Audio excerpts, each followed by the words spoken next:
You please ask. Well, I have a lot of questions. I've got notes of them here, which I will consult, if I may, from time to time. I think I have to speak a little louder. All right. I'll just start with one that interests me, and we'll see where we go, because there's a lot that I would like to ask. It's about the word experience, which you sometimes use in your writings as representing something which you think we should in some sense overcome, and you seem to connect the idea of experience with the notion of preconceived attitudes or dogmas or beliefs which impede a kind of being which you would connect with a creative present existence. I don't entirely understand this. It seems to me that it would be impossible entirely to wipe out experience, to discount or escape from experience. But I'd like just to stick to the term experience, because it's such a very perhaps there's a particular sense you want to attach to it. It's such a very general word. It seems to describe the continuity of consciousness, which is simply characteristic of being human. But perhaps you could say something about that. I don't know quite what you mean by experience. One can experience what one desires. You mean imagining it? Yes. And also one can experience according to your conditioning. If I'm a Buddhist and a devout Buddhist, I can experience the state of that consciousness which was supposed to be Buddha's. Well, this is a rather special sort of experience, isn't it? Yes. Yeah. So I'm just I'm questioning what we mean by experience. I can experience anger. I wonder, is there a difference between the experience and the experiencer?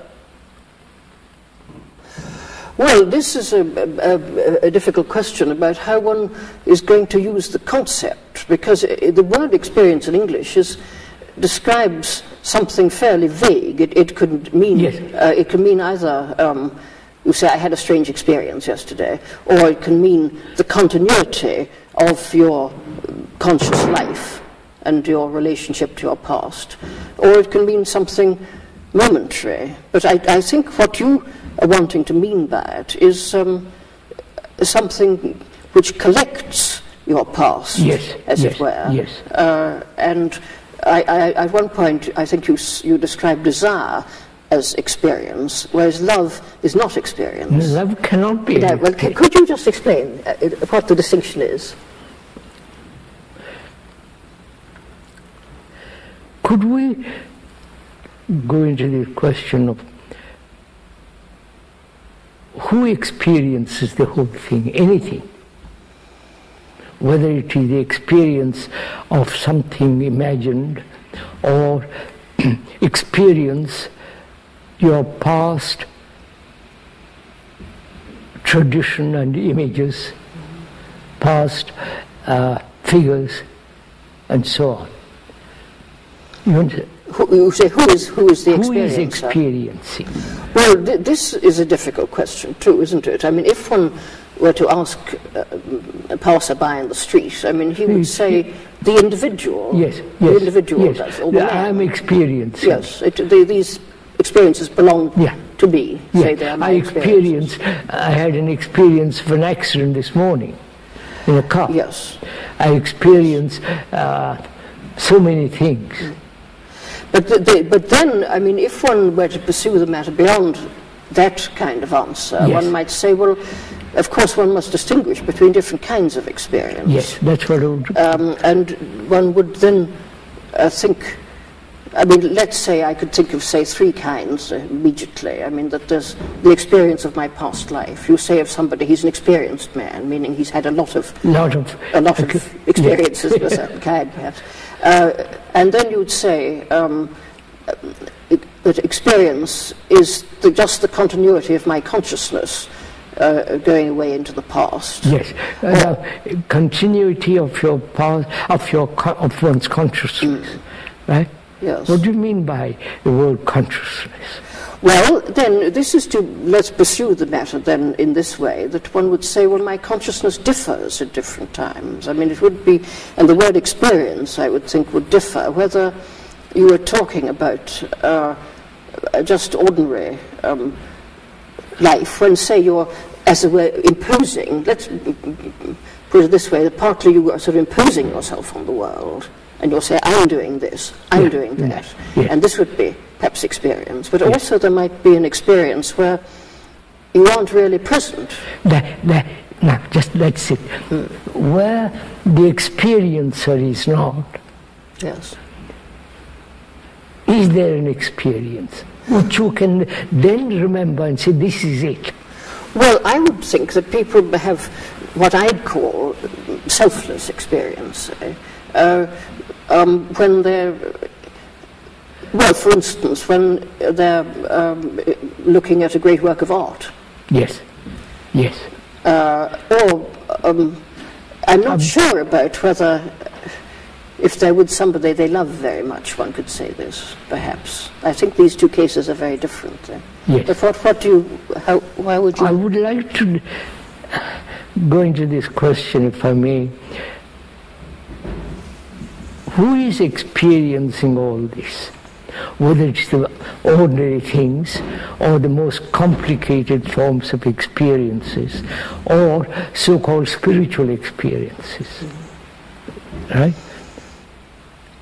Who is it that's always experiencing? Is the experiencer different from the experience? Well, we would normally say so, wouldn't we? Because yes, we believe in the continuity of an individual person, yes, which of course is commonly held. Yes. Now, we are going to question that. Yes. That is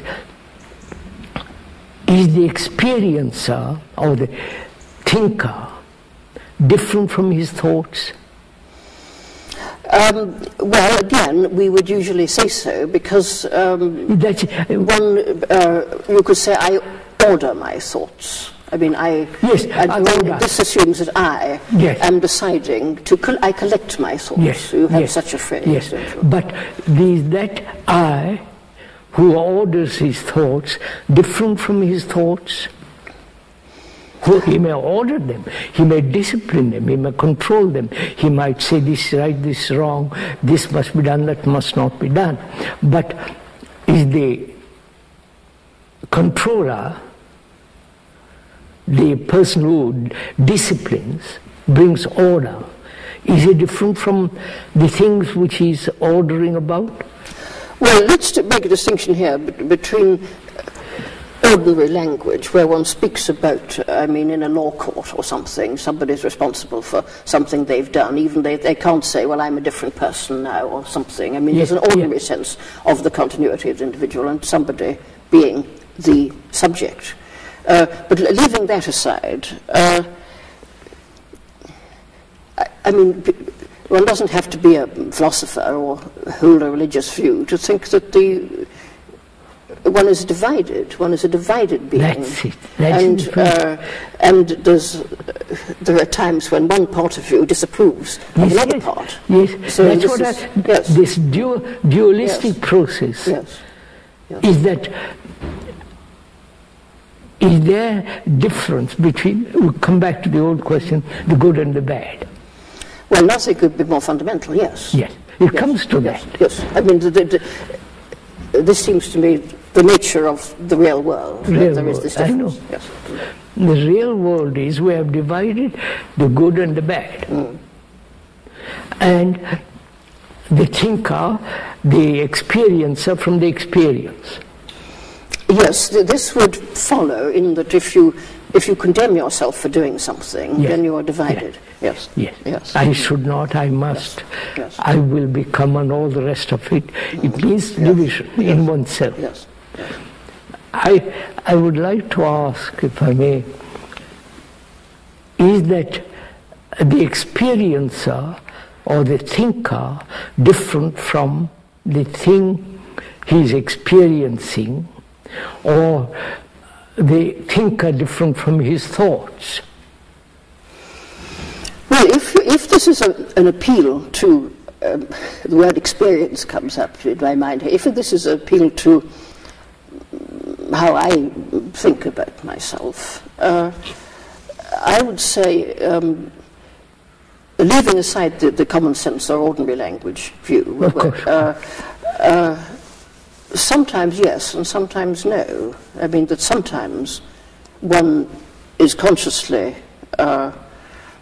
judging oneself, dividing oneself. Yes, yes. Sometimes there's nothing except a single something or other. Single movement. Single being or something. Yes. So, I like to see, is the experiencer, is not the experience the same as the experience? Well, it sometimes seems so. Yes. So, when we say I'm envious, we say, and then there is a division. Yes.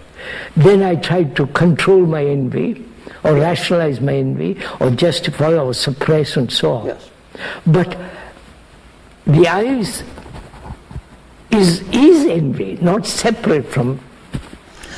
Well, I would have thought it is and it isn't. There's something. There's two things that you say in what I have read and what I understood from our last conversation. Perhaps I can put it this way: the two things which you seem to me to say, which I don't understand how they connect or harmonize. I mean, one of the things is, I think, that you, which I liked very much. You said that if I think that if I condemn myself, if I think, well, put it this way: if I think that I'm envious, say. Well, now the word envy suggests something which is bad, so one wants not to be envious, perhaps. If I say this, I must start, not in a kind of ideal self which doesn't exist, but in my real being, which is the envious person. I feel great sympathy with this. But then you also say that there's no process. I mean, that I must be good, not become good. That the idea of becoming good is in some way an illusion. Now, perhaps you could explain. I mean, it seems to me that in the one case you're suggesting that I must start from a goal which is a long way from my conclusion. My conclusion would be to become unenvious. And the other way you're saying that there is no process of becoming. So for me there is no psychological becoming at all. Yes, well, this is what I don't understand, because... We'll have to go into it. First of all, let's come to this point. We have divided the world and in myself the good and the bad, right?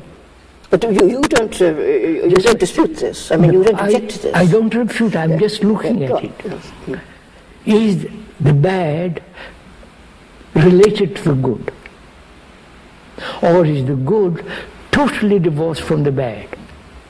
They are not related at all. If they are related, the good is still part of the bad. Well, I find, if you're asking me, would I agree with that?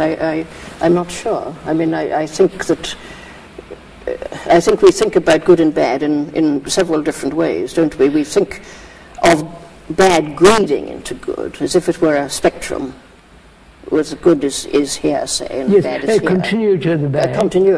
Continuum. We also think, I think of good as being, if we think of it as perfection, being really outside the world altogether. I don't know perfection, I mean good. Being good, whole. Good health, good man, good, the word good. Yes, well, let's say good man then, yes. Is that good part of the bad? Does the good know the bad? Or the bad, or the good is the outcome of the bad? Then if it is outcome, it is still part of the bad. It's like a child being born. It's still part of your mother. Well, yes, some people would say that they're opposites which exist in relation to each other. Yes. Yes. Now, I say, are they opposite? Or they totally, they have no relation? Well, there's a very clear difference between a bad man and a good man. Yes. So, in that sense, Yes. They are very different. Yes. On the other hand, in a human being, good and bad grade into each other. And sometimes you don't know which is which. No, that's what I'm questioning. That's what I'd like to discuss with Yes. you. I feel, I mean, to me, the good is totally divorced from the bad. Like love is not related to hate. Yes. Yes. Yes. I mean, in ordinary fallen human conditions, of course, love often occasions hate. Of course. Yes. But you say love is not related to hate. You mean that it's an entirely different kind of concept? Yeah, totally. Love has no feeling about hate. It has no relation to hate. Yes, go on. Yes. It is not encompassing or embracing hate. Wait a minute. Let me ask a supplementary question. Would you say the same about love and desire? If we took those two words, yes, I would. You say yes. That love, you regard desire as something connected with psychological becoming. Yes. Yes, and love is entirely something different. Well, now, how does this different thing come to one? I mean, I might say, well, why should it concern me? What am I to do about it? Because, simple enough, there's conflict. If there is conflict, desire always brings conflict. Yes. But love can never bring conflict. Love has no conflict. It has no sense of conflict. Yes, you're using the word love in an ideal sense, which is unusual. I'm using it, say for instance, this is rather, I don't know if you want to go into it. Please. The brain is the entire sense of center of desire, feeling, anxiety, pain, loneliness. You follow? Yes. The consciousness is all that. Yes. The belief, the fears, the sorrow, the loneliness, the anxiety, the whole... The sort of the psychological being. Yes. Psychological confusion. Yeah. That's the brain. Yes. And therefore, love is not part of the brain. It must be something outside. I don't know if yes, but this comes back to you're saying that you don't experience love in the way in which you experience desire. I can't experience something which is so. But if I'm loving, better again, let's put this aside, that in ordinary parlance, you speak of jealous love or something. Well, that's not what we're talking about. One's talking about some sort of absolute, or I can't think of the right word here.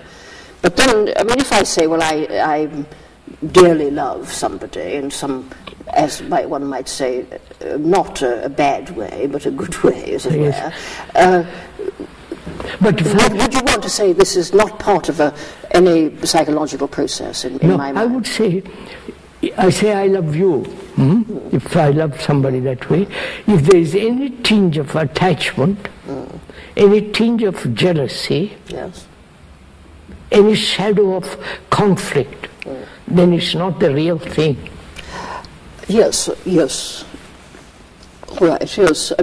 I brought up as a Christian, so there's a lot of a Christian way of looking in me, although I don't believe in God or the divinity of Christ. But I can see, in Christianity, there would be an idea of divine love or perfect love, yes, which is something which we don't normally achieve at all, perhaps, but which... And I don't see why not. Because if I'm not jealous, I won't be jealous. There is no sense of attachment to another person. Which doesn't mean lack of love. Attachment is attachment and desire. I think mean, what one would, in ordinary parlance, call a virtuous love. I mean, where you're not hurting anybody else by loving this person, and you're not possessive and unreasonable and so on. There is attachment. I mean, there's inevitably, if the person dies... Now, that's a different question. I mean, why are we attached to anything? Attached. If I'm attached to this house... Yes, I think I would take a different view, I think, of the notion of desire.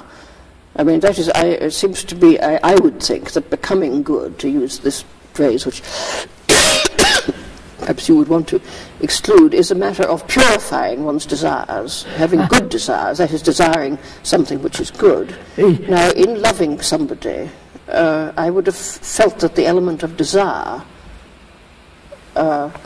was present. Let's look at desire. What is desire? Well, again, one would say, well, there are low desires and there are high desires. I'm asking, what is the origin, the beginning of desire? Why has desire become such an extraordinarily important part of our life? Well, desire is certainly connected with the future. With the future? It's connected with time. Of course, with time. Because I desire something which is absent. But I mean, let's take examples. I mean, I might desire to be frightfully rich, or I might desire to study a subject and become good at it. I mean, in a situation where there's no reason. Good at piano. Good at, well, let's say, or good at mathematics. Yes, to acquire knowledge. Something of this sort. Well, wouldn't this? And I might say, I love my subject. Yes, I love what I'm studying. No, but I'm asking, what is desire? How does it come? Why does it control us so strongly? I mean, after all, a monk or one of the Indian sannyasis, their whole idea is suppress desire. Or transmute desire. Well, transmute, yes. I'd rather use the word transmute. Yes. Now, that is transmute. There is an entity who transmutes it. Yes, and there's a process of transmuting and a discipline or training or something like that. Which is a form of, not only a subtle form of suppression, subtle form of organizing desire. Yes. Or saying desire for God is good. Yes. Desire for riches is bad. And desire for possessions is bad. Yes. So we're not discussing the objects of desire, whether it is God, whether it's power, whether it's to become a rich man or a prime minister. But what is desire? How does it take shape in us? Well,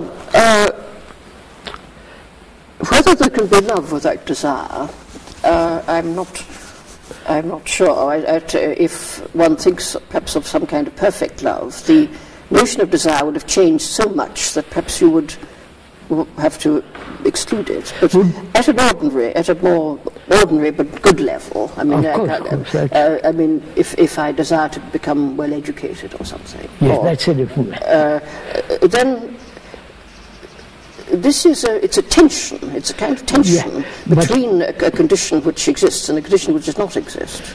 But I'm asking not desire to become a good human being or desire to be a good scholar and so on, but desire itself.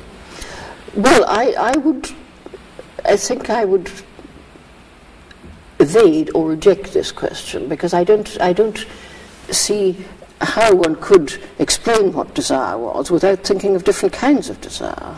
No, do you think? I say I desire for a house, I desire for this and too many desires. Yes. But the movement of desire, the origin of it, because we have either suppressed it, transmuted it, or escaped from it. Yes. Or totally control it. But again, who is the controller? Who says this good desire, this bad desire? This must be pursued because it's helpful, the other is not, so on. It's still desire. Desire for God or desire for money is still desire. And if someone says one is good and the other is bad, you would come back to saying all the same it's desire. Yes, desire is important to understand, not good desire and bad desire. Yes, I'm not sure that I would be able to understand it without using that distinction. But perhaps I can, let's shift our ground slightly. There's something behind what you're saying. Now, no, you just now said desire involves time. Yes. Yes? Well, all right. Desire for. Well, I'm going to withdraw that now and modify it by saying that I think that there might be some kind of desire which does not involve time, but where you are completely united with the object of your desire. I think this again would, something in Christian mysticism might say that desire, if you desire God and if you're united with God, I don't know what this would be, then your desire is fulfilled and becomes perfect love or something like that. Yes. But the man who says I must become a very rich man, powerful man, is still desire. Yes, but one is for God, yes, and the unification with God, still desire. Yes, but you speak of desire as if it's something which you want to overcome or set aside. No, I want to understand the movement of it, the process of it, the intolerable burden of it, or the pleasure of it.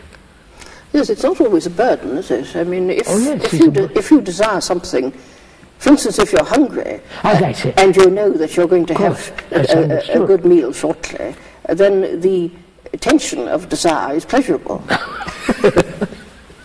but there's something behind what you say which I can't guess. I'll go into it. Yes.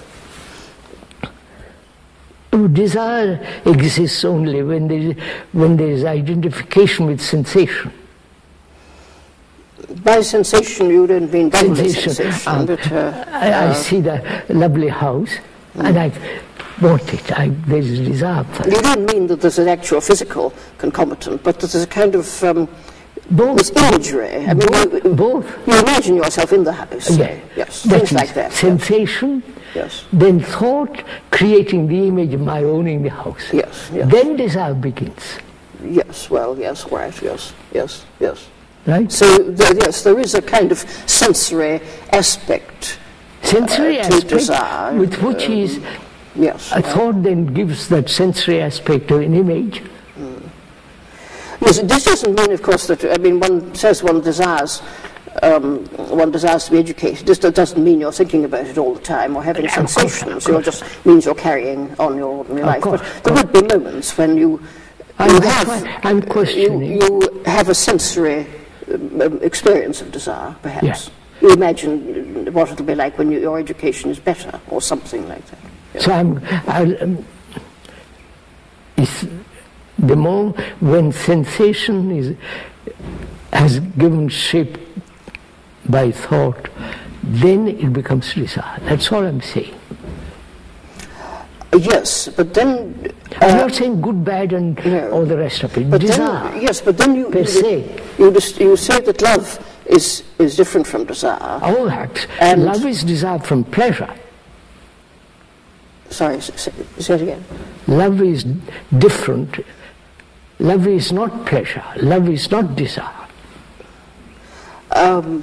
Yes, all right. I would want to think that purified desire This introduces another topic at this moment, which I just mentioned, put it aside. I am also concerned with what you feel about motivation and energy. Yes. I mean, I think desire is a source of energy. It is. And good desire is a source of good energy. Yes. But let's take this idea of love being different. I mean, there's something, there seems to be a contrast between a process and something which is not a process. Which is not a process, no. Yes. And you distinguish, you say that there's something like, to use some word like creative being, which is to do with the present. Yes. And you would connect this with the possibility of love and truth. Yes. Whereas desire is something restless, which is restless, is quite outside. Right. But love doesn't mean it is static. No, static is probably the wrong word here. What would you say? It is alive. It isn't just it's creative, and it's... And it's not exclusive. And it's I may love you, but I also have this feeling of love. It's not just identified with one person. But the feeling of love is a quite different feeling from the feeling of desire. Oh, naturally. So you're not excluding the sensory aspect of thought. No, wait a minute, let's go into it slowly. Yes. As we said just now, the brain is part of the senses, part of reactions, action, responses, beliefs, faith, fear, all that is the center here, which is my consciousness. The content of my consciousness is all that. God, my knowledge, my failure, my depression, my anxiety, all that is that. Yes. Now, if in that there is a great deal of confusion, contradiction, fears, and all the rest of it, is love part of that? I don't know. You tell me. I say, personally, to me, it's not. But then, if love is a condition, is a human condition. I mean, it is.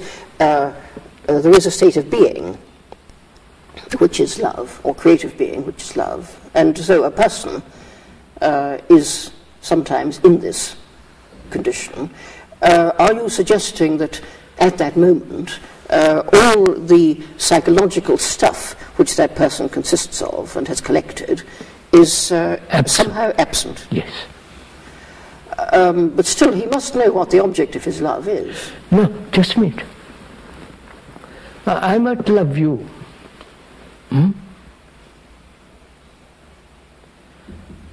And it is not exclusive. Yes. Yes. It's not universal or any of that. It's not exclusive. It's not limited.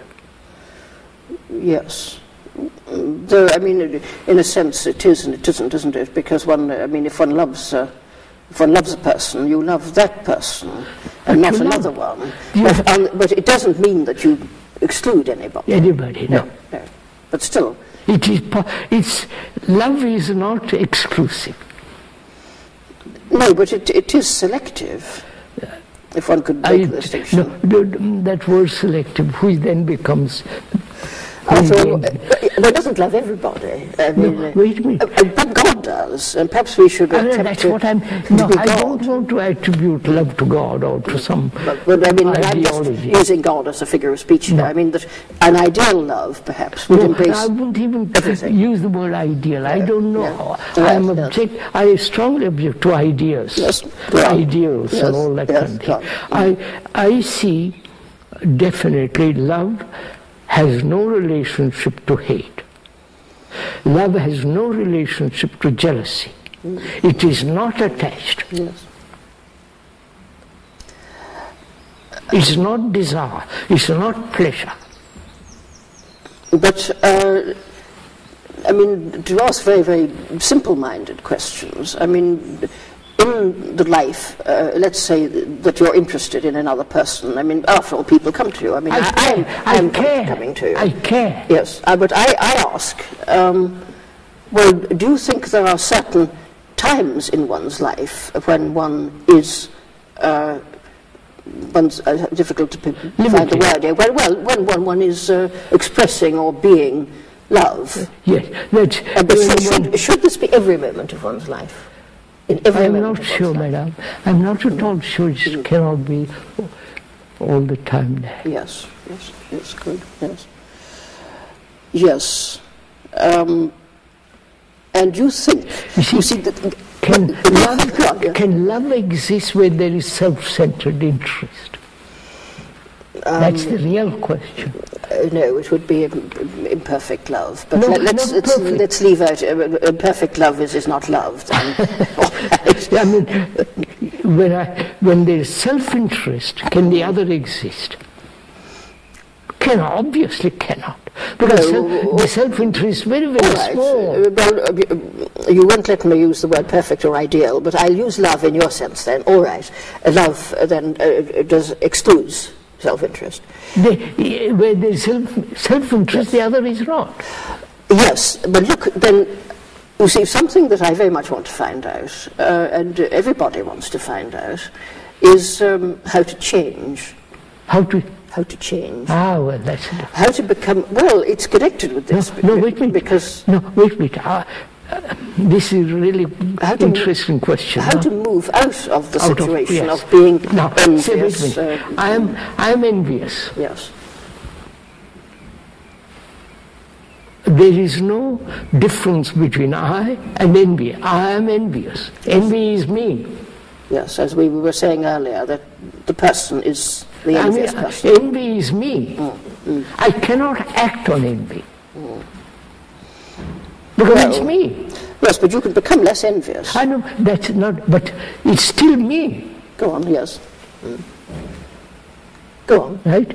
So there is no question of suppression, transmutation, or escaping from it. It's me. What do I do next? Now, wait a minute, I'm going to... If it is me, I watch it. Yes. I watch it very, very carefully. Watch it. Not try to act upon it. So there's a you who's watching the envy. No, watching is no, there is no you. When you're watching a bird, there's no you. You're just watching the bird. Well, watching a bird is quite different from... That's just it. So other kinds of watching. Of course. Can I watch?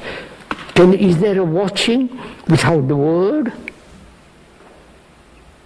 Watching without a condemnation? Just watching, or agreeing, or rejecting, or resisting. Well, there can be such watching, yes. It's difficult. But I mean... Well, wait a minute. We've got this envious person, or oneself, one is envious. Then one is aware of the envy. One watches it, but just watching. Watching.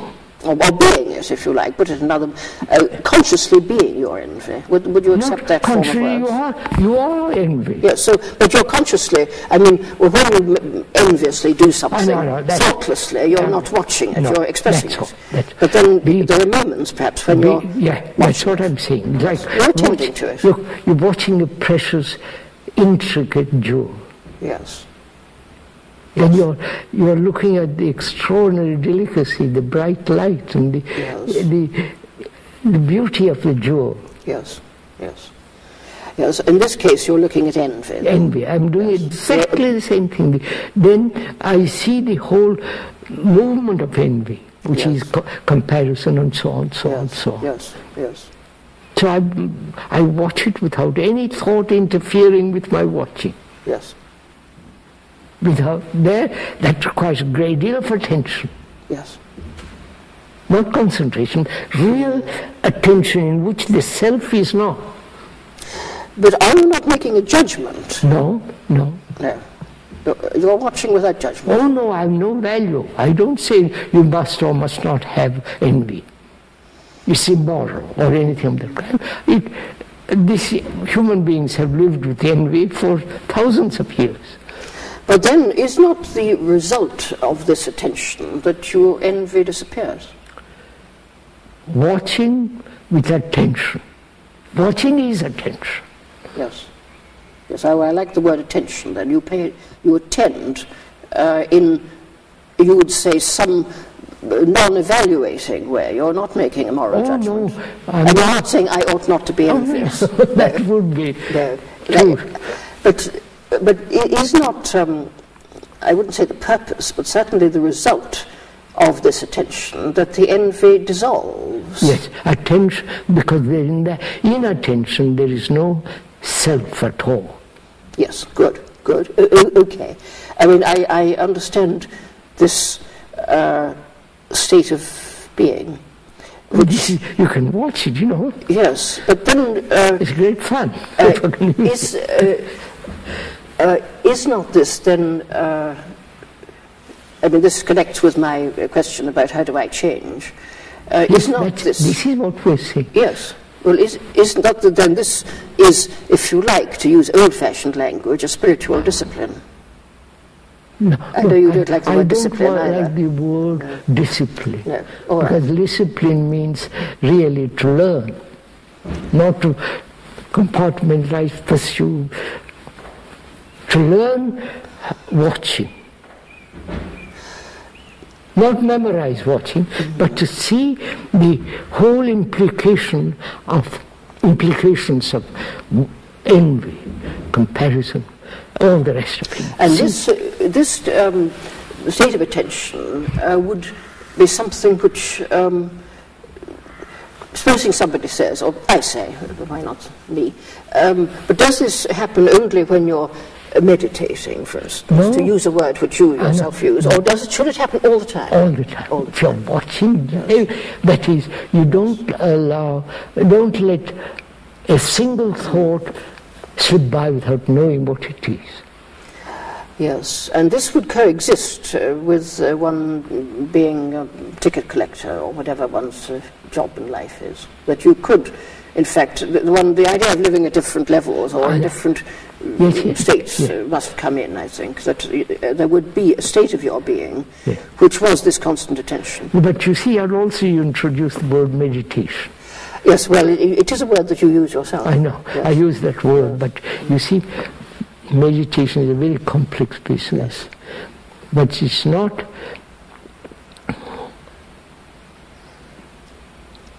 How shall I put it?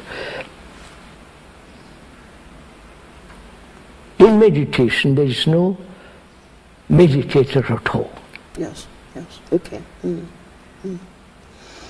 Yes. But now what we do, I must meditate. I must follow a system to meditate. Yes, there must be practice, which is all exactly desire, which want to achieve a certain state. Yes, well, this seems to me, in a sense, unavoidable. I don't know. I mean, I have been taught a system of meditation a long time ago, and I have practiced, and to some extent do practice something like meditation, only in a very feeble way. But it does seem to me that there's something which is trying to do it better. When you use the word better, that means more. Therefore measurable. More like, you see, you say, when in meditation there's no duality, I mean there's no subject. Absolutely not. And I would say that something like this happens when in experience of art. The moment you say experience, yes. You're already... All right. Okay, well, I mean, if I'm looking at a great picture, if I'm really looking, I'm not there. Yeah, that's all. Picture is there. That's all. Yes. When you're really looking at something, there is the absence of the self. And this would be an image of love too, wouldn't it? But that you wouldn't be there. Therefore, there is no image in it. Yes. There is no image in love. Of course not. Image is put together by thought. Yes, I think that in a certain way of loving, I mean, unselfish love.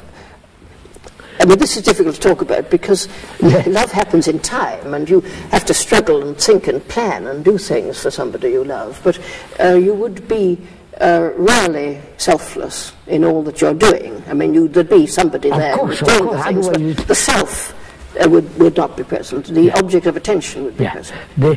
That's right. But it seems to me you have to try. I mean, you give me the end, but not the means. No, wait. Let's look at it. Go on. Yes. Let's look at it. The means is the end. There are the two are not different. So may I just quote a remark made by Kafka to the effect that there is no way, there is only the end. What we call the way is just messing about. Yes. You would agree with this? Yes. Yes, I think, I mean, I see and I don't see, as it were. Well, let's begin. Go on.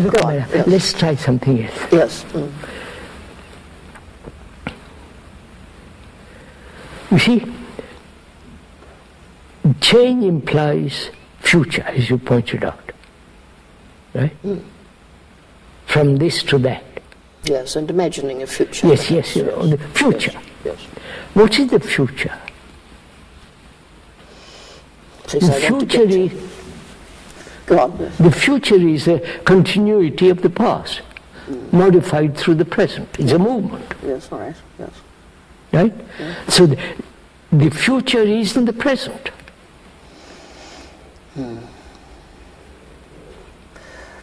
Well, no, I'm going to the future in the sense. Yes. I mean, if I'm learning a language. Yes, that's a good example, I think. If I'm learning a language, yes. I need future. I need time. Yes. I need training, discipline. Discipline. I have to, etc., etc. I have to learn a language. Yes. Now, there is all right, but psychologically, inwardly, subjectively, the past, which is me, my memories, my experiences, all the past, is being modified in the present and proceeds to the future. Right? This is the whole movement of our evolution, of our psychological well-being or not well-being, and so on. Yes. So the present is in the future, because what I am now will be what tomorrow, unless I change now. Right? Yes. So the present contains the past, the future is now. Right? Yes. The present. Yes. Now, the present is what I am. In a sense, there isn't anything else. But go on, yes. That's what I am. Yes, go on. My memories, all that. Yes. And there is no future unless I continue. Is there an end to that? You mean, is there an alternative state of being? Yes. Ending this whole movement of becoming, struggling, achieving. Yes, of course, philosophers have always been worrying about the difference between being and becoming. And in Platonism and in Christian theology, being is real and becoming is unreal. And I feel something of this in what you say, but I don't want to mislead myself by thinking about anything else. I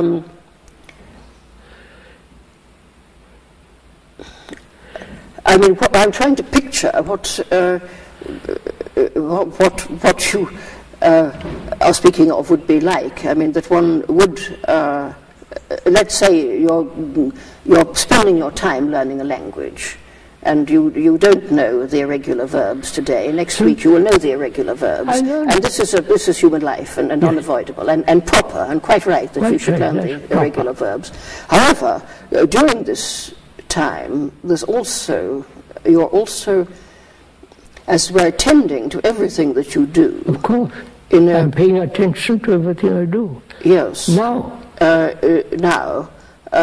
So the now contains in a particular manner. Yeah, the now contains all time.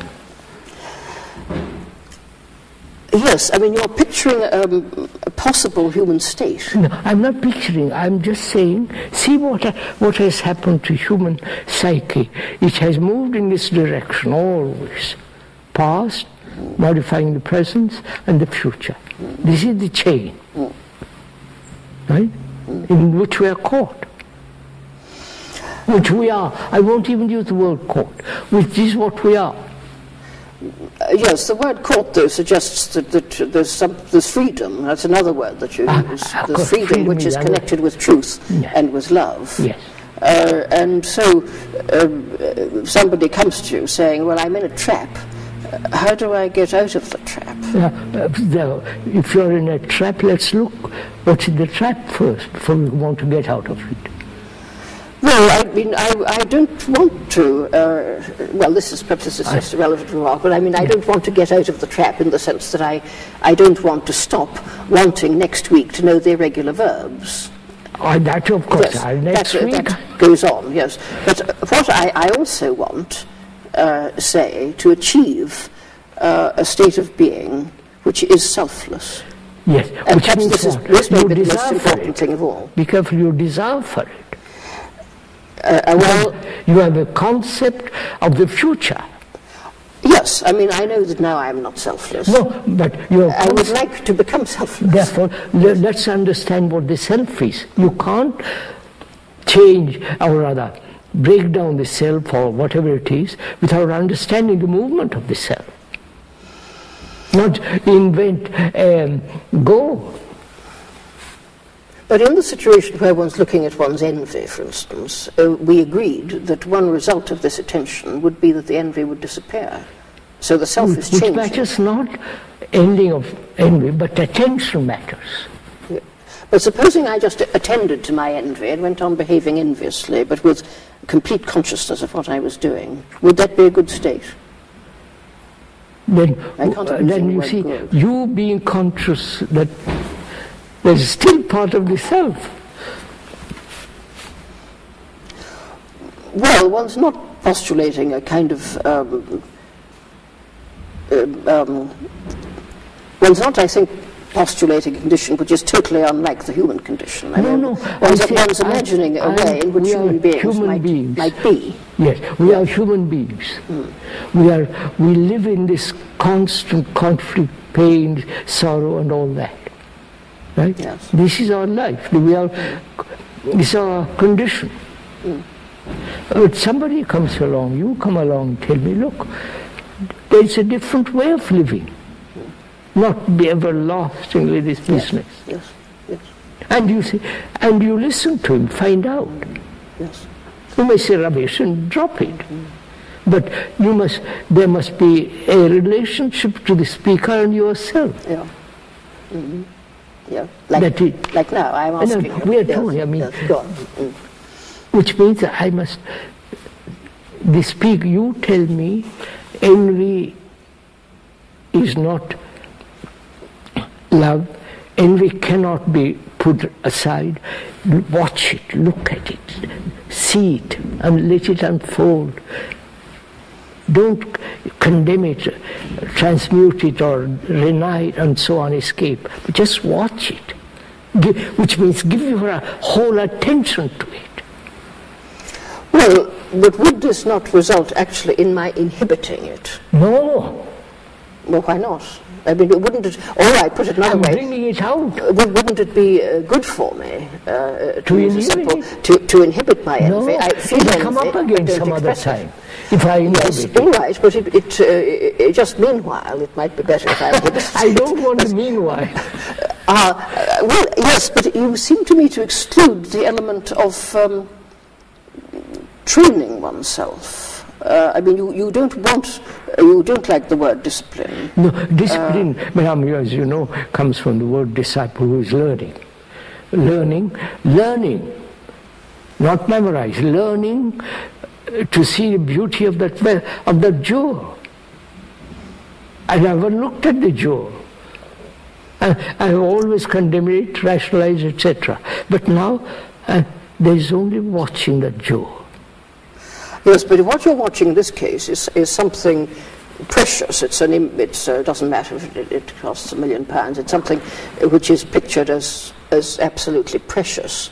Now, if I'm looking at my envy, it's the opposite of a jewel. It's something bad. No, I don't condemn it. There is no spirit of condemnation or judgment or evaluation. Just watching. I watch my son. I don't say, by Joe, you shouldn't be this, you shouldn't be that. I just watch him. But don't you watch? Say, for instance, when you look at a picture, I watch it. I see all the lights, the proportions, the dark. Looking at a picture is a good example for me, at any rate, in trying to understand what your fundamental idea is here. But it still troubles me that you're suggesting what I would, if I understand you, think was a kind of ideal mode of being, a real mode of being, in which you're connected with reality. Yes. But there remains the fact that one is not in this state. One is sunk in illusion. One is full of illusions. That's all. Yes. Now, well, now, go on. Yes. I'm an illusion. I am illusion. I live in illusion. Yes. My thinking, this is my belief, faith, or illusion. Now, why does the word illusion come? Is to play, ludere. To play. I'm playing with illusions. But why should I bother? I mean, put it in another way. Why shouldn't I just watch my... if I'm a clever person, I can watch my envy and be amused by it and continue to behave enviously. All right, carry on. There's conflict in it. There is certain sense of irony in it. There's but pain. Don't you think that wouldn't you wish, if you saw somebody that you loved in a state of illusion, wouldn't you wish for that person? I'll go and talk to him. They should change. I will go and talk to him. Yes, well then you are suggesting that he should change. And you are suggesting moral values. No, I would say to him, look, why do you have these illusions? Well, to call them illusions is already to make a moral judgment. Now, you don't even call it illusion. You believe in God. Somebody believes. Well, or some other thing. Yes, well, let's stick to the case of envy, because that's fairly straightforward. Right. That somebody is consumed with envy. The way some people perhaps I know them. Absolutely, he's got that, and he's better than me, and so on. And consumed. And you watch somebody like you, say, look, why waste your energy and your anxiety on something which is not deeply really important, and you shouldn't be doing it? That is, if they are willing to listen to you. It's unreal, yes, all right, yes. Well, the moment they are willing to listen to you, yes, you have already had them. Yes, but then you've taught them something. I don't. I said, no, I have no pressure. I don't want him to change. Well, I know all good teachers refuse to call themselves teachers. Conflict is the real root of all this. Mm-hmm. But supposing somebody was in a completely harmonious state, with lots and lots of vices, what we call vices, supposing they're envious, jealous, violent, angry, couldn't they be such a harmoniously connected person, supposing they're very successful in everything that they do? And would you say that this was impossible? No, you can't be harmonious when with your right hand you're kicking violent, and the other hand you're being harmonious. Well, yes, I mean, I agree with you. And I think people assume, rightly, that an evil man is in a state of conflict, that a good man is harmonious. Good man has no conflict. Yes, and an evil man has conflict. Well, this then suggests that there's something, that the evil man has made a kind of mistake. There's something unreal about what he believes about the world. So then, in making the distinction between good and bad, one is making a distinction between... You could see, for instance, a man who is a terrorist, a man who kills for the fun of killing. Is something wrong with the man. Yes, this... I don't call him evil or good. There's some kind of aberration going on in the poor chap. Well, so what you want to produce is a harmonious personality. Yeah, I want to produce, as long, is it possible to end all conflict within oneself? That's the real root of the question. All conflict. And you'd be prepared to drop the words good and bad then, and use the words harmony and disharmony. In that sense. Yes. I wouldn't use harmony or disharmony, because the moment when there is no conflict, you are whole. There's a holistic way of living. Yes, but still you're still talking about good and evil in the sense in which we normally understand them. You speak of the terrorist, say. I mean, let's picture a very bad man, not just an envious man, but a very evil man, somebody who's cruel. There's somebody who kills. Then one would want this person to... if you will listen, if you will change, so much the better. But they generally don't listen. Well, I think we're reaching the end of our rule. Yes, we've reached the end. Perhaps we've reached it. Well, I think I'd like to go on with this. Will you like to go after lunch? Well, would you like to go on? It's now quarter. Yes, perhaps we have to stop. Yes, lunch, and then perhaps after lunch. Perhaps we could briefly go on after lunch. Right. That's right.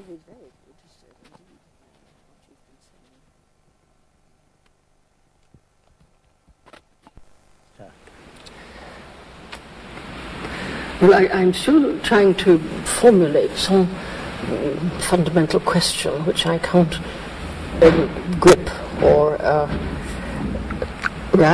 entirely see at the moment. Perhaps I could sort of walk around it a bit and ask one or two different sorts of questions for a moment.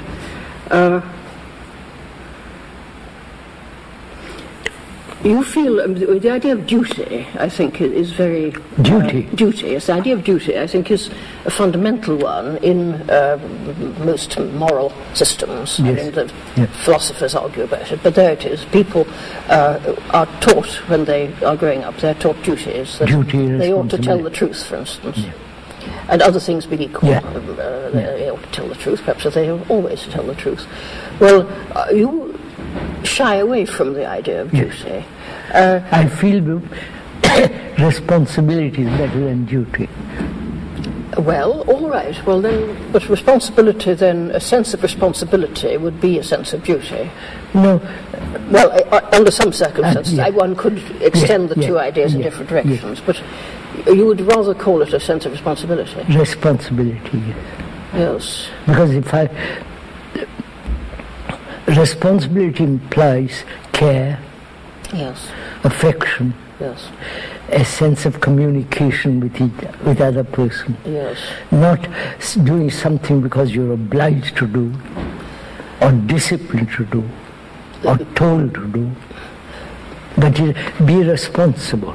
If I undertake to build a house, I'm responsible for building a house. Yes. If I'm responsible for my children, I will be responsible completely, not only till they pass out of my house, but I would see that they live properly, brought up, no killing, no... Yes, there would be no limits to no limits to responsibility.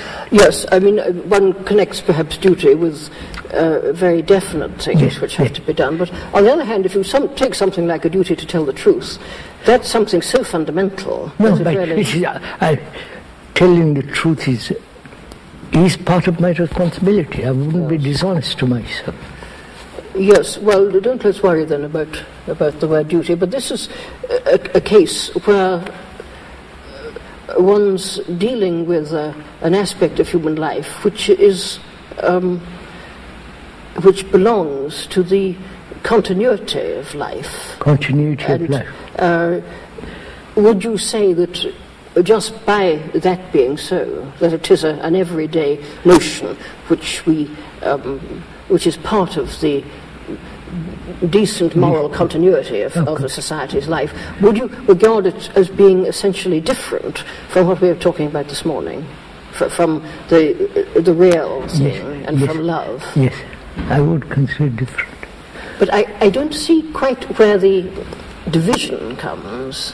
I mean, I'm always trying to build up I see structures, which I want to see where the division comes between ordinary, what we would call goodness or moral behavior, and this fundamental thing. Could we start, why are we fragmented? Why do we look at life and all our actions and our business, whatever it is, always this fragment, business, religion, love, hate, you follow? It's all so broken up. Well, I mean... Why do we do this? Well, life has to be dealt with. I mean, every day. But why should I accept life to be dealt with in this way? I think because to unify it, I mean, to have a unitary, I mean, you seem to feel that we should have some kind of completely unitary selflessness, which then isn't divisible. Yes, that's it. But then, I mean, let's say the words like truth and love are one. If there is love, there is truth. There is beauty. Yes. This is so. If one is looking at it in a philosophical sense, but somebody... No, in actual sense, I mean, if I really love, there is beauty in it. Then yes, I can't be dishonest. Yes, beauty is a more difficult concept for this purpose. At least I feel. What worries me is the point of connection between the truth, which is love, the fundamental truth, and ordinary conceptions of truth, as in tell the truth. Yes, I suppose I've lied, and I acknowledge I've lied. I acknowledge if I've been angry. That's honesty. That is the truth in ordinary sense of the word. Yes. I don't cover up my lie with lots of phony stuff. I said I've lied. I've been angry. I've been sorry. I've been brutal. It's. I think we are so trained to cover up all this kind of thing, to escape from all this, not being terribly honest to oneself. Yes. Well, how does this connect with your? One of the things which I think you're very much concerned with is overcoming conflict. Yes. And overcoming separatist thinking, right. and so on. This then does suggest that there's some. You make these distinctions between desire and love, for instance, and you then bring truth into the center by saying that love is truth. Yes, of course. But this doesn't seem to me to connect very easily, and this is where the idea of my ideas, say, about purifying desire or something would come in. This doesn't connect very easily with ordinary moral life. No. I mean, it looks as if one would have two judgments of morality. You'd say he's a good man in the ordinary sense of the word, but is an imperfect man in your sense of the word. Yes. And isn't it important, I can't think of a way of putting this, for you, I'm thinking of you as someone wishing well to men, isn't it important for you to make connections? Yes, I see this. Yeah. Look, let us... I would ask myself, or I'd ask my friend, why are we fragmented first? Well, you want to go back to a metaphysical question right at the beginning. Of course, from there you have to start. Yes, I do, yes. This is your feeling that we must be right at the beginning all the time. All the time. And I mean, I like this too, in a way, and what you say about new, that what you want is something new. You use the word new. Yes. That is not the acquired collection of what one has, but something new. I mean, I've asked these students in my discussions, why is it we are fragmented like this, broken up? What has gone wrong with us? After so millions of years, we are still fighting, we are killing each other, we are angry. You follow what I mean? What's wrong?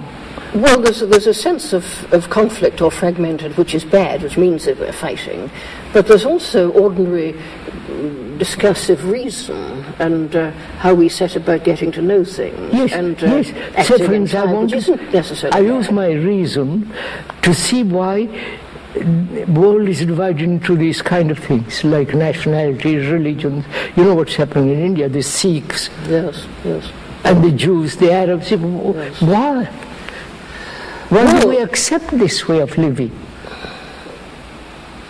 Well, yes, but I think there's a kind of empirical, ordinary answer to this, that we can try and stop it by doing all sorts of things like people do when they talk to other people. But we don't, Mera. The fact is we've never done it. We haven't stopped this division. I mean, if I had a son with an Arab woman, a son with a Israeli woman, what am I to do? They're fighting. Yes, I think you wouldn't deny this, would you, that part of what you want to communicate is something which would have practical effects. It has practical. In politics. Yes, politics, religion, daily life. Yes. Which is, I would say, look, don't let's start with theories and all that. Let's start why we human beings, right through the world, are so broken up, so divided in ourselves. But this is partly it seems to me it's partly an empirical question, in that you could say why we can find out why a certain religion held certain views at a certain time and separated off. One could study Christianity in this way, but there's a sort of metaphysical question, which I would think is partly unanswerable. I mean, it's like saying, why are there human beings? I mean, one must say, well, I don't know. I mean, some people who believe in God would say God created the world. And the scientists have different reasons for yes, I mean, if you exclude the empirical answer, you're asking a kind of metaphysical question, which in a way can't be. I think it's very can't be answered. Why is it? Now, I would like to ask: is it that thought itself is fragmented? Well, I think thought itself is fragmented, and it seems to me, in a sense, unavoidably so. I mean, what we're doing now, using a natural language and concepts and using words which we've learned to understand and so on, this is something which depends on a spreading out of interest to the world in many, many different ways. I mean, the word discursive sort of covers this kind of notion that the intellect has to spread itself out. It has to emerge into language and so on. It can't be a compact, can't be one, which many philosophers want. They want to think that there's a one. But in your rejection of you won't allow, you don't seem to me to allow, to put it this way, the redemption of the world. I mean, the bringing of the world into the centre, into goodness, into truth.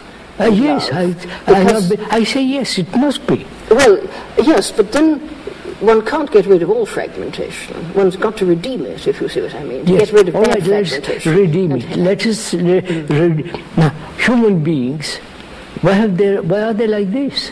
Let's redeem that. Not intellectually explaining, but the fact, daily fact. Why is it that there is such conflict, such violence? Well, again, there are many. I mean, if it takes Ireland, for instance, I mean, there are many reasons, of course. Historical reasons, why there is a conflict in Ireland. I know. But you're thinking of a much deeper thing. Much deeper, natural. Which, but it seems to me this I can't. Well, if somebody asked me that, I mean, I would say I can't answer the metaphysical question. What I can say is, why ought it not to be so? and this uses the word ought, which you don't want, that we have a conception of goodness, which from which we spread, as it were, all kinds of thought and action into the world. This is putting it very badly. Hoping that gradually we can make the world better and remove conflict in the superficial sense and in the deeper sense too. We have lived on this earth, according to scientists and all the rest of it, at least 2 or 3 million years evolved. We are still at it. Yes, we are. And just look what is happening. And who can say what the future holds? But the future is what we are now. If we don't do something now, we'll be exactly tomorrow. Yes, but what we can do now is something very limited, really. We can do something to ourselves. Yes. And we can do something to a small number of people. But ourselves is the world. And we can also take part in politics, which is a way of helping the world. I am the rest of the world. Because my consciousness is like the rest of mankind. Yes, you mean that if you can do it, other people can do it. And if I change, I affect it. Yes, well, there's also the fact that one has a very limited amount of time in which to achieve this insight. That's why don't let time interfere with this question. I'm a human being. My way of life, my way of thinking, my action is comparatively like the rest of mankind. Yes. They may have outward different, but deeply I'm the rest of mankind. And I am mankind. Well, except that you're a very unusual person, but leaving that aside. No, I am mankind, because we all suffer, we all go through a hell of a time. So, I am the rest of mankind, so I am humanity. That is real love. Yes, but how does this... Therefore, see, I'll show you. If somebody says, well, all right, but you're just you're by yourself. I mean, you may be showing what is a human potential. You show what a human come and join me. Come and join me.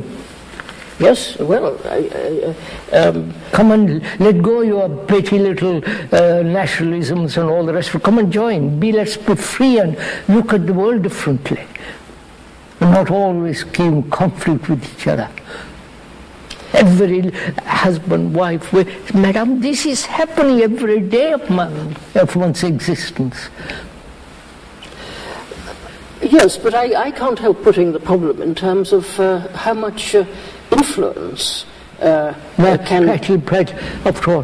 one have, and if one is going to teach people, don't let's think of you and me now, but if anybody wants to influence people in order to bring about the end of this period of conflict and so on, they have to involve themselves in persuasion, in politics, for instance. You see what has happened. And many people would say, many people do say now that to worry about your own soul and whether you are selfless or not is a waste of time. You must simply go and help other people. Go and stop people from suffering. Yes, they have helped other people.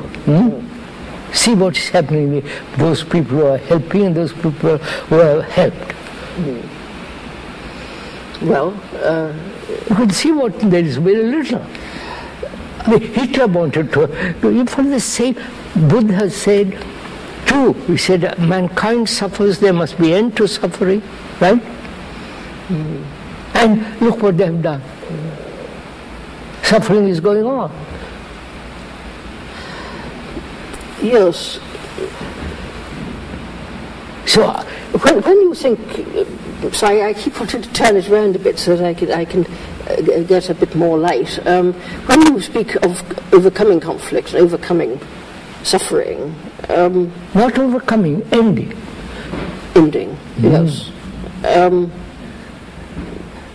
Are you thinking of a kind of I mean, is this anything like what a Buddhist would think of as nirvana? Apparently nirvana means, from what I've discussed with people, a state in which the self is not. The self, in the sense, all the turmoil and all that, come to that point. Don't discuss what nirvana is. You'll find out. Yes, I mean, I would understand something like this as meaning that one is in a selfless condition, and the denial of the world is the meaninglessness of... That's what they've done. All these other things. Which, deny the world. Yes, but then... But I don't say deny the world. On the contrary, you have to live here. Yes. I mean, if one thinks of Plato's image of the cave, that you're in the darkness and then gradually you move out into the light, he also speaks about coming back into the cave, by which I think he means that you find some kind of liberation for yourself, but then you have to liberate everybody else as well. That's the point. You know, the whole sense of bodhisattva and all that, I won't go into all that. Yes, but if you change fundamentally, won't it affect mankind? It'll affect a certain number of people. No, look, Christianity is affected how many millions? Yes, certainly. I was about to say that there are cases like the life of Christ, whether Christ really existed, that is a historical man or not. The image of Christ has changed people's lives. Through propaganda, they have changed, right? Yes. They have, etc. Now, Buddhism has affected the whole of Asia. Yes. Yes, all right, but you would go on to say that nevertheless... Yeah. I say, let's few of us work at this. Then we'll change the world. But I think we have had great teachers who have had a great deal of influence, who have, as far as I can see, advocated a kind of selflessness, which is not unlike what you are speaking of. Freedom. Freedom from the self. But what is one to do? I mean, it doesn't seem to me that... No, of course, what is one to do requires sitting down, talking about it, going into it. Right? Naturally. Yes, I think this... And breaking down barriers between us. We've come perhaps onto a slightly different kind of question, a question about influence and... I don't want to influence him. That's the worst thing to happen, because if I influence you, somebody else will come around and influence you too in another direction. Well, yes, but I But if you see something for yourself, it's clear. Well, yes, that again is something which we agree about, that you have to do the thing yourself. Yes. It's no good being told by somebody. Therefore, no propaganda, no programming. This is something which I think theologians are realizing now, that you can't have God thrust upon you. I mean, whatever the spiritual life is something which you have to discover for yourself and appropriate for yourself. In the spiritual world, there is no authority. Yes, I mean, but now everything is that. They want authority. People want some kind of security in authority. Yes, well, I don't myself see any answer to the problem of how the discovery of spiritual truth, or whatever this may be, can change the world. You perhaps have more hope for the world than I have. No, I am neither pessimistic nor optimistic, but I see, unless there are few of us radically change the whole psychological structure, we're going down the hill all the time. That's all. Yes. Well, I agree with that too. I mean, if the world lost people who were concerned with what you're concerned with, I think that it would lose its center in some way. Yes, that's what I mean, but there are very few people who are concerned to be totally free from all this. Yes. But then you want to put it sort of bluntly, as it were, you want there to be more of such people, but at the same time you reject traditional methods of for instance, ideas of duty, ideas of asceticism and so on, which have been, as it were, part of the training of people who achieve perhaps this why state. should I be trained? If I see something to be true, I stick to it. Why should I train I think you've probably had a gift of grace, or what a Christian would call grace, which a lot of people haven't had. That is, what you achieve easily would be very, very difficult to achieve for the majority of people. And perhaps that may be, but I mean, after all, there must be. All right, if you use the word grace, all right, be in a state to receive that. Yes, yes. Which means don't be selfish, don't be have conflict, have some kind of inward silence. Yes, I agree entirely with this. Yes, I think, don't let's argue about the question of influence or politics, because I understand your position here. I think I would think, I would feel that it is perhaps important to try in certain ways to influence one's surroundings. But I know that this is full of difficulties. I'd rather, in a way, stick to the question we were worrying at this morning, though I don't quite see how to find the way of enlightening myself on this subject. It's partly to do with the question of time and fragmentation. Time is fragmentation. Yes. And that's it. Yes. To be free of time.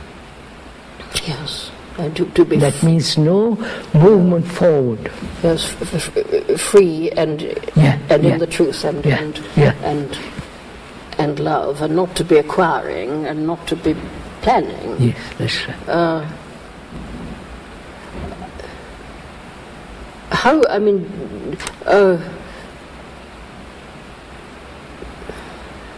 Would one, if one were in this, if one had this kind of insight, or however you want to put it, would one know that one had it?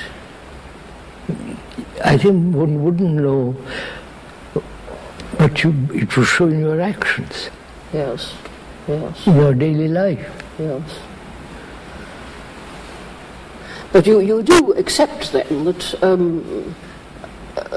that there are two.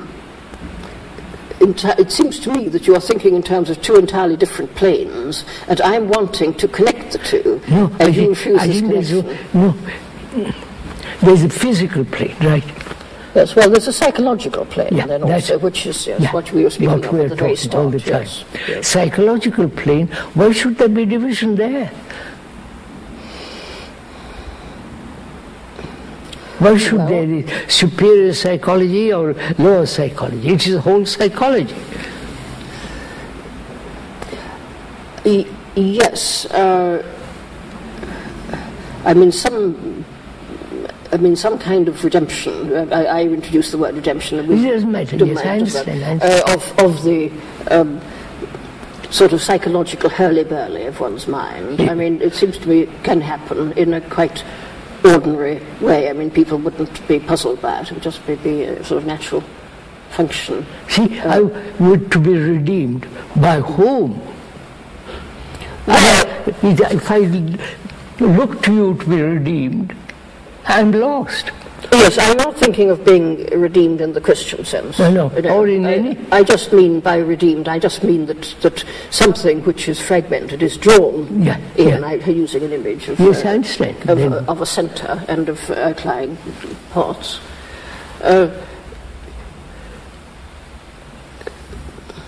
Picture somebody, what I'm trying I'm all the time trying to discover where this divide is, that you make a divide between, say, the life of a very good man. Let's yes, of an ordinary, very virtuous man who's been very unselfish in the ordinary sense and done a lot of good to people and so on. Between that life and the Oh, the life other. of truth. And that's totally different. Well, why is it totally different? Of course it is. I mean, you can say, this seems to be a metaphysical remark to say it's totally different. I know both are metaphysical. Go on. And after all, the self is a very subtle, cunning thing. It can hide under prayers. Oh, absolutely, yes. It can hide under every little action, thinking it's noble.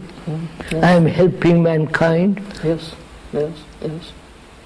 I am influenced for the good. Yes, yes. I'm really a remarkable person, admired by everybody, in brackets, as it were. Yes, yes. So, yes. To understand that, what the self is, you require such observation, such daily looking at it.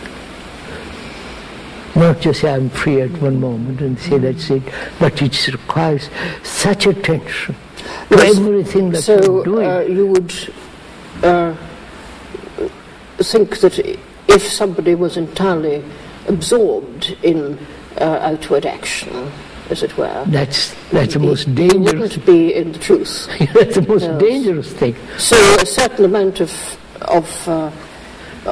fundamental quietness. I mean, this could be compatible with leading an active life. That silence is not the product of thought. Yes, yes, okay, that's good, yes. That silence is not to be cultivated. Yes, yes, yes. Yes, I think I believe in that silence too. Silence, quiet. Inside there is no movement. Yes. And this would connect with what you say about living in the present. Yes. Yes. And timelessness. I don't know, meditation is an extraordinary thing,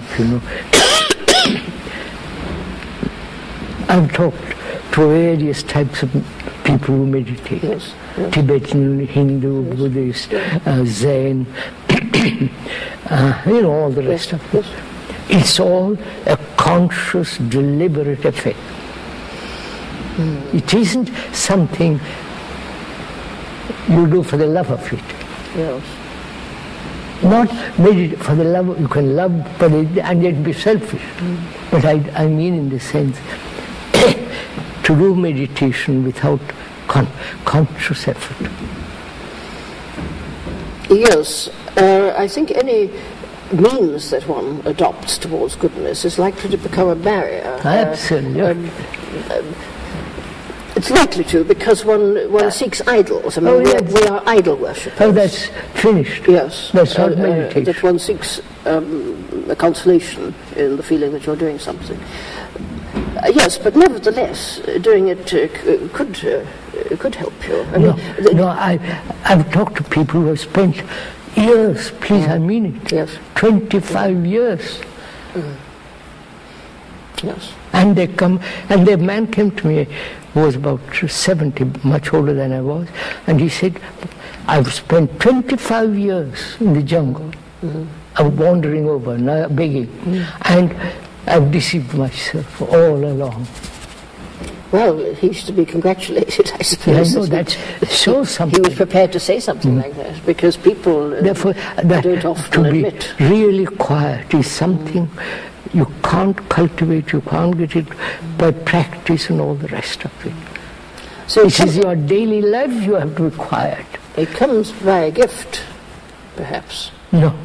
Your daily life, madam. Otherwise, what's the value of your quietness?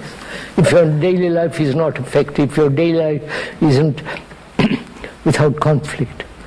Well, of course. I mean, this is why, I'm constantly wanting to say that the connection with one's daily life is a fundamental idea. Yes. I mean, if somebody claimed to have this quietness but behaved badly in ordinary life, I would be skeptical. I know some are.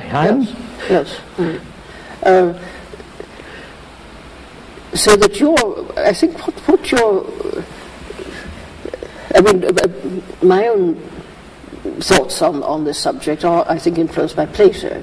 And I think, or I feel perhaps, that something that you're insisting on is which he also insisted on, was the absolute separateness. Huh? The absolute separateness of this idea of the timeless and eternal. That it's quite separate from what we ordinarily think of as goodness, which is a kind of idolatry. Idolatry, yes. And he uses the image of destroying idols, that you destroy images, you destroy idols, and you go on. But of course he does picture life as a pilgrimage in a way in which I think you don't. You don't want to think, because the idea of the pilgrimage itself. If I have no images in myself, about anything, there's no self in there. Yes, that you're really picturing what many spiritual people have thought of as the end of the journey. I mean, that you're at the end, except that you want to insist that, of course, one is already, in a sense, potentially at the end, or that there is only... One has to be careful of that too, because Hindus believe there's God, there's Atman inside, and that give him a chance, peel off your ignorance, and then you will be like that. That's an assumption. I don't want to assume anything. Well, yes, I think there's a metaphysical, I wouldn't call it assumption, because it's something I agree with, so I would... It is an idea. It's an idea. Yes, but this is a metaphysical assertion, or a religious, or you wouldn't want to use the word religious, because that might be misleading. I mean, this is just a concept which has been cultivated, which has been traditional. Yes. And that's no meaning. Because, look, I have this concept, the God is in me, and then I go and kill somebody. Well, yes, I mean, anything involving the idea of a God is, of course, already, in a sense, an idol. That's all I'm saying. Yes. We have idol worshippers, whether it's handmade or mental, made by the mind. Yes. So that the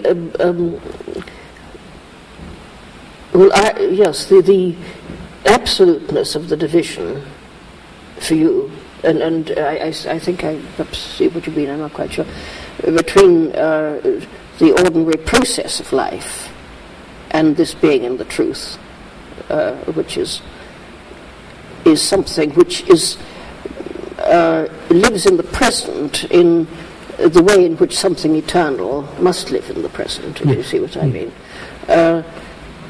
You must insist on it being quite separate from the world of the idols. Yes. Absolutely, of course. Yes. Well, after all, that should be, man's search has been for eternity.